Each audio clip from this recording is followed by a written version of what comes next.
반갑습니다. 베이스캠프 교회 김원규 목사입니다. 오늘 이 아침에 함께 묵상할 말씀은 신명기 5장 22절에서 33절까지의 말씀입니다.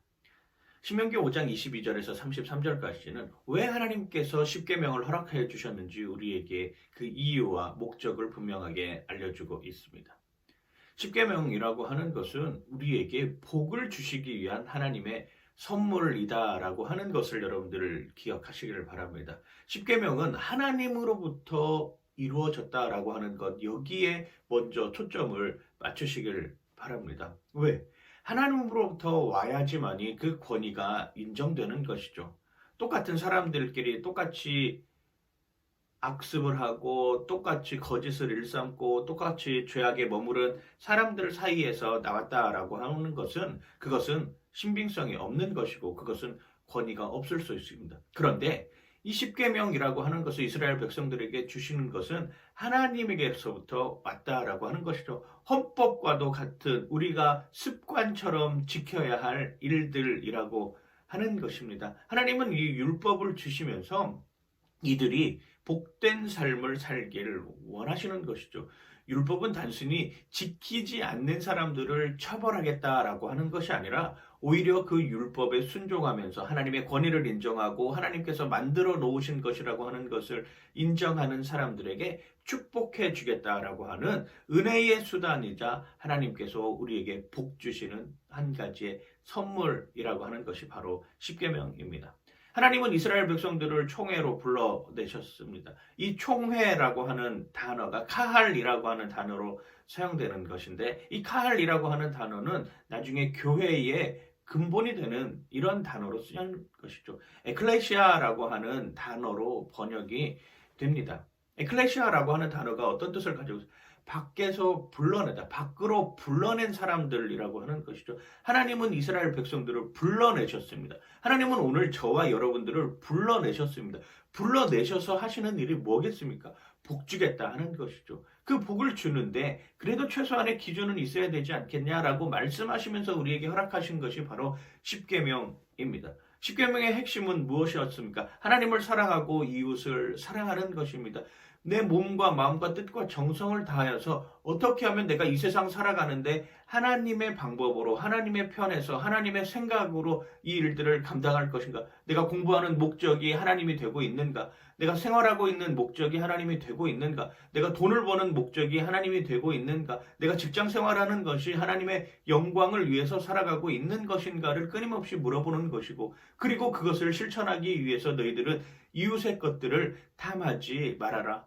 작은 것 하나라도 이웃들이 가지고 있는 것에 대해서 소중함을 느끼고 그걸 사랑하는 것이다. 그래서 하나님은 가장 가까이에 있는 보이지 않는 이웃이라고 말하고 있는 것이고 우리의 이웃은 어쩌면 가장 가까이에 있는 보이는 하나님이라고 표현하고도 있는 것이죠. 그렇습니다. 십계명은 하나님께서 우리에게 복을 주시기 위한 것이죠. 그럼 그 복이 무엇입니까?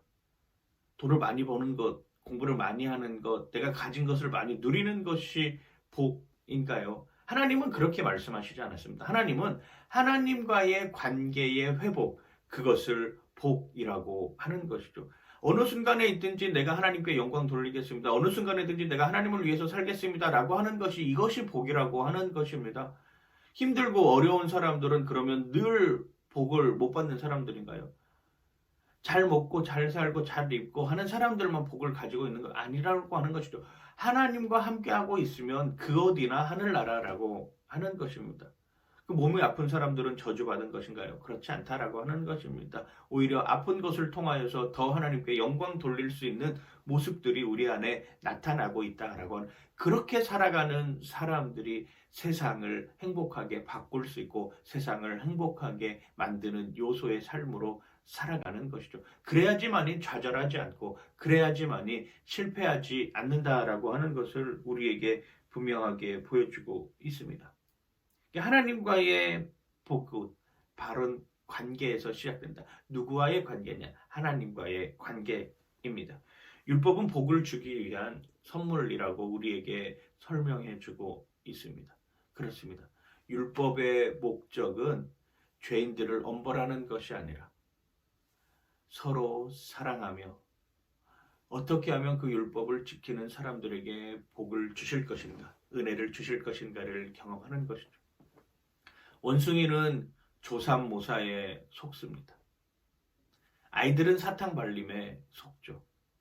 인간은 소탐 대실에 속고 살아가는 것입니다.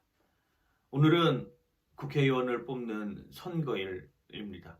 우리의 소중한 한 표를 통해서 어떤 사람들이 뽑히느냐, 그것도 중요하지만 더욱 중요한 것은 공의와 정의가 실천돼야 하는 사람들이 뽑혀야 된다라고 하는 것입니다. 양심에 꺼리낌 없이 의정 활동을 할 수 있는 사람들이 뽑혀야 되는 것이죠. 우리나라 국회가 처음 시작할 때 기도로 시작했다라고 하는 것을 잊지 않고 오늘도 그 하나님의 은혜 가운데 율법을 누리게 주신 것은 하나님과의 관계 회복을 통한 복을 실천하기 위한 것임을 깨닫는 여러분들 되시길 주님의 이름으로 간절히 축원하고 축복합니다. 파이팅!